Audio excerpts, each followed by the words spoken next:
Hello बच्चों, let's read the question first. The question states, which among the following cannot be measured directly? Four options are given. First is tidal volume, second is residual volume, third is expiratory reserve volume and fourth is inspiratory capacity. Question में पूछ रहे हैं कि following में से कौन सा directly measure नहीं किया जा सकता. इस क्वेश्चन को आंसर करने के लिए हम की कॉन्सेप्ट देखेंगे about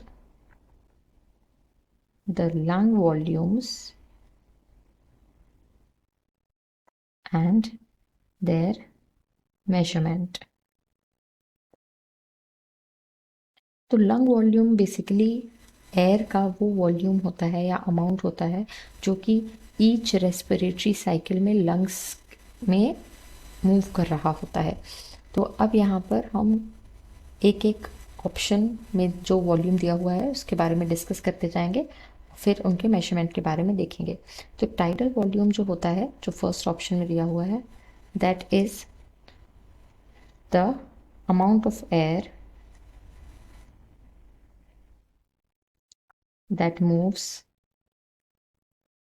in and out of lungs in each respiratory cycle. यानी कि एक बार जब पल्मोनरी वेंटिलेशन हुआ, यानी कि एक बार ब्रीद इन किया गया एंड एक्सेल किया गया या ब्रीद आउट किया गया, उसमें जो जितने भी अमाउंट ऑफ एयर मूव हुई लंग्स के अंदर और बाहर, तो ये टोटल हो जाएगा टाइडल वॉल्यूम. उसके बाद सेकंड ऑप्शन में बात हो रही है रेसिजुअल वॉल्यूम की. तो रेसिजुअल वॉल्यूम जो होता है ये होती है the amount of air remaining in the lungs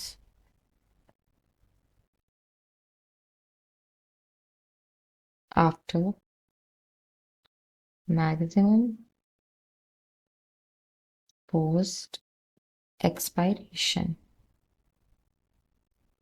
यानी कि ये वो एयर का अमाउंट है जो कि लंग्स में रह जाता है अपनी मैक्स कोशिश करके एक्सपायर करने के बावजूद. यानी कि हमने सबसे ज़्यादा कोशिश करके पूरी सांस हमने बाहर निकाल दी, उसके बाद भी लंग्स में जो एयर रहेगी उसको रेसिजुअल वॉल्यूम कहते हैं. अब फिर बात आती है एक्सपायरेटरी रिजर्व वॉल्यूम की. ये वो अमाउंट है एयर का जो कि आप एक नॉर्मल एक्सपायरेशन के बाद फोर्सफुली एक्सपायर कर सकते हो. The air that can be expired by force. तो फोर्सफुल एक्सपायरेशन करके जो हम एयर बाहर कर सकते हैं, सांस हम बहुत हमने छोड़ दी नॉर्मली, उसके बाद हम और भी मेहनत करके थोड़ी और सांस छोड़ सकते हैं जितने अमाउंट, उसको कहते हैं एक्सपायरेटरी रिजर्व वॉल्यूम. फिर उसके बाद हमारी आती है इंस्पिरेटरी कैपेसिटी. तो ये जो है this is the inhaling capacity basically, कि हम कितना इनहेल कर सकते हैं. अब क्या है कि मेजरमेंट की अगर बात करें तो मेजरमेंट के लिए स्पायरोमीटर एक